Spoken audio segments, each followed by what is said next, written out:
गळपुरा road या ठिकाणी जी दारूचे दुकान आहे त्या दारूच्या दुकानाच्या बंदीसाठी स्वर्ग लेआउट येथील नागरिक एकत्रित आलेले आहे। गेल्या अनेक दिवसापासून ते संघर्ष करत आहेत। हे दुकान बंद झालं पाहिजे यासाठी काय सांगू शकाल? हे दारूच्या दुकानासाठी तुम्ही आता एकत्रित झालेले आहे, काय सांगू शकाल? हे दारूचं दुकान पूर्णपणे बंद झालं पाहिजे। इथल्या लोकांना जो त्रास होत आहे आणि सगळ्यांचे घर बर्बाद होऊन राहिले ते थांबलं पाहिजे आणि प्रत्येक मुलाबाळांचं जे दारूला व्यसन लागलं आहे ते बंद झालं पाहिजे। आणि यांनाही नोटीस आला आहे। फक्त आपल्याला कसं आहे, जेव्हा जेव्हा आम्ही तुम्हाला सांगू आता अंगावर आला तो हो मग। आणि त्या दिवशी एक दिवस परवाच्या दिवशी तिथून दारूच्या दुकानातून एक माणूस निघला एवढी मोठी बाटल घेऊन पाण्याची, आणि मी येऊन राहिली। म्हणते आजी कुठं चालली तू? म्हणलं घरी। तर म्हणते या रोड कुठं जाते? म्हणलं अर्जुन नगरले। म्हणलं तुले कुठं जात आहे? मला हा गाल जात बस म्हणलं इथं। बस म्हणलं साल्या इथं। नाही त्या गाडीवर जाता देईन तर मला मंजू म्हणलं तुला शरम वाटते म्हणलं मला विचारायची? म्हणजे असं तुम्हाला विचारत होता तो? हो मग एवढा त्रास असून का त्या दारूचं दुकान ठेवावं का इथं? ज्याच्या नवऱ्या पेत असन त्या गुप्त्यापासन मग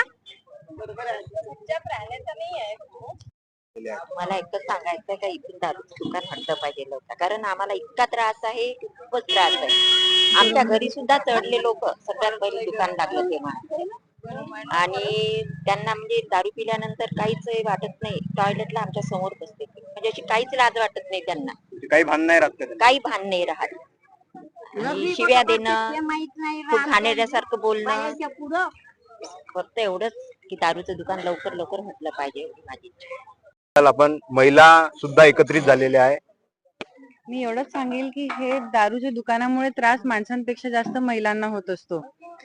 इथल्या ज्या रहिवासी आहेत, त्या पोरी आहेत, त्या पोरी आता जसं म्हणतं आजीच्या अंगावर तो माणूस पडत होता, पोरीबाळीच्या अंगावर पडू शकते, मग सुरक्षा कुठे गेली पोरीची?